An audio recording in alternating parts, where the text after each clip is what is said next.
بسم اللہ الرحمن الرحیم۔ السلام علیکم ورحمۃ اللہ وبرکاتہ۔ عزیز طلبہ و طالبات، میں اس بات کی امید کرتا ہوں کہ آپ سب لوگ خیریت سے ہوں گے۔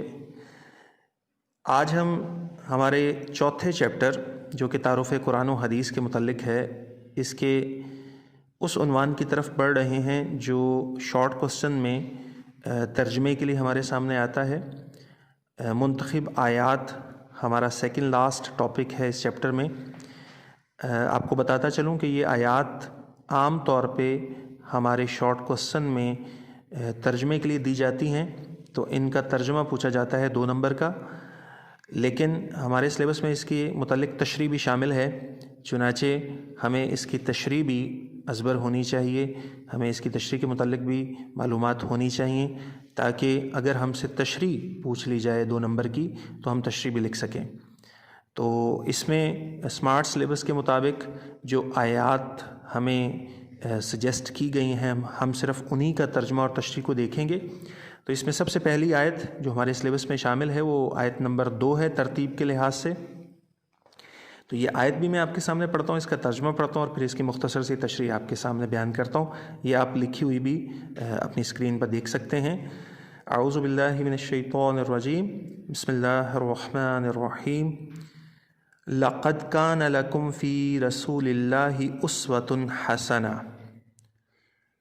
اس کے ترجمے کو دیکھیے۔ لقد کا مطلب ہوتا ہے تحقیق، بلا شبہ، یقیناً، کانا ہے، لکم تم سب کے لیے، فی میں، رسول اللہ اللہ کے رسول صلی اللہ علیہ وآلہ وسلم، اسوۃ نمونہ، حسنۃ بہترین، یقیناً تم سب کے لیے اللہ کے رسول صلی اللہ علیہ وآلہ وسلم کی زندگی میں بہترین نمونہ موجود ہے۔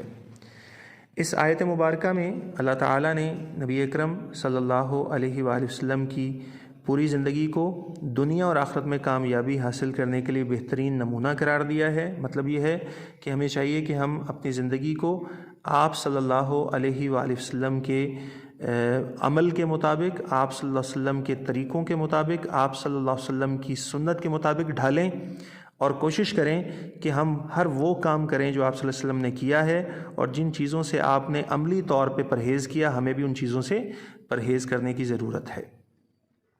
اس کے بعد تیسری آیت جو ہمارے سلیبس میں شامل ہے، یہ ترتیب کے لحاظ سے تیسری ہے، لیکن ہمارے منتخب سلیبس میں دوسری آیت ہے۔ وَاعْتَصِمُوا بِحَبْلِ اللَّهِ جَمِيعًا وَلَا تَفَرَّقُوا۔ اس کے ترجمے کو دیکھیے۔ وَاعْتَصِمُوا، اور تم مضبوطی سے تھام لو، بِحَبْلِ اللَّهِ، اللہ کی رسی کو، جَمِيعًا، سب مل کر، وَلَا تَفَرَّقُوا، اور تم پھوٹ نہ ڈالو۔ اس کا ترجمہ اکٹھا کریں تو بنے گا، اور تم سب مل کر اللہ کی رسی کو مضبوطی سے تھام لو اور پھوٹ نہ ڈالو، اور تفرقہ نہ پھیلاؤ، اور فرقہ واریت میں مبتلا نہ ہو جاؤ۔ اس آیت کا واضح مطلب یہ ہے کہ اللہ تعالیٰ یہ حکم دے رہا ہے کہ ہر مسلمان کو چاہیے، تمام امت مسلمہ کو چاہیے کہ وہ قرآن مجید کو اپنی زندگی کا بنیادی محور اور مرکز بنائیں، اور حبل اللہ، یہاں پہ جو الفاظ ہیں حبل اللہ یعنی اللہ کی رسی، نبی اکرم صلی اللہ علیہ وآلہ وسلم نے خود اس کی وضاحت فرمائی کہ اس سے مراد اللہ تعالیٰ کی کتاب یعنی قرآن مجید ہے۔ چنانچہ ہم تمام مسلمانوں کو لازم ہے کہ ہم اس کو اپنی زندگی کے لیے بنیادی نصاب کے طور پر لیں، اور جو بھی کام کریں قرآن و حدیث کی روشنی میں کریں، اور یقیناً قرآن جو ہے اس کو سمجھنے کے لیے ہمیں احادیث اور سنت کا مطالعہ کرنا بھی لازم ہے، کیونکہ قرآن کا درست فہم حاصل کرنا اس کے بغیر ناممکن ہے۔ دوسرے حصے میں اللہ فرماتا ہے اور پھوٹ نہ ڈالو، یعنی آپس میں ایک دوسرے سے جھگڑا نہ کرو بلکہ اتحاد کو قائم رکھو۔ اس سے یہ بات بھی ثابت ہوتی ہے کہ جب تک تمام مسلمان قرآن مجید کو اپنے لیے بنیادی مرکز کے طور پر نہیں لیتے، ان کے درمیان اختلافات موجود رہیں گے۔ اگر یہ قرآن و سنت کو اپنے لیے نصاب بنا لیں اور اس کے مطابق اپنی زندگی کو گزاریں تو ان کے مابین اتحاد، یگانگت اور یکجہتی قائم ہوگی۔ ہمیں فرقہ واریت اور نفرت کی ہر قسم سے اپنے آپ کو بچانے کی ضرورت ہے، اور اپنی اصل پہچان کی طرف لوٹنے کی ضرورت ہے جو یقیناً مسلمان ہے، اور ہمیں اللہ اور اس کے رسول کی محبت کے مطابق اپنی زندگی کو گزارنے کی ضرورت ہے۔ اللہ ہم سب کو اس کی توفیق عطا فرمائے۔ اس کے بعد ہماری نیکسٹ آیت ہے جو تیسری آیت بنتی ہے ہمارے سلیبس کے لحاظ سے، ان اکرمکم عند اللہ اتقاکم، انا بے شک اکرمکم تم میں سے زیادہ عزت والا، عند اللہ اللہ کے نزدیک، اتقاکم تم میں سے زیادہ پرہیزگار ہے۔ بے شک تم میں سے اللہ تعالیٰ کے نزدیک زیادہ عزت والا وہ ہے جو تم میں سے زیادہ پرہیزگار ہے۔ مطلب یہ کہ کسی کو فضیلت اور اہمیت وہ رنگ، نسل، مال، دولت، شکل صورت کی بنیاد پر حاصل نہیں ہے، بلکہ تقوی اصل معیار ہے فضیلت کے لیے جو اللہ تعالیٰ کو پسند ہے۔ نبی اکرم صلی اللہ علیہ وسلم نے خود فرمایا کہ اللہ تعالیٰ تمہارے چہروں اور تمہارے مالوں کو نہیں دیکھتا، بلکہ وہ تو تمہارے دلوں اور اعمال کو دیکھتا ہے۔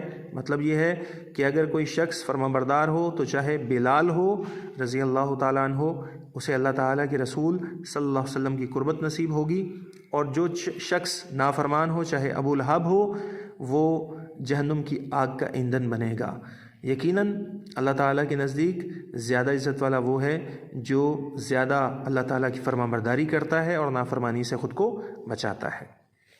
اس کے بعد جو ہمارے سلیبس میں نیکسٹ آیت شامل ہے کتاب کی ترتیب کے لحاظ سے وہ 7ویں آیت ہے، لیکن ویسے چوتھی آیت ہے ہمارے سلیکٹڈ سلیبس کے مطابق۔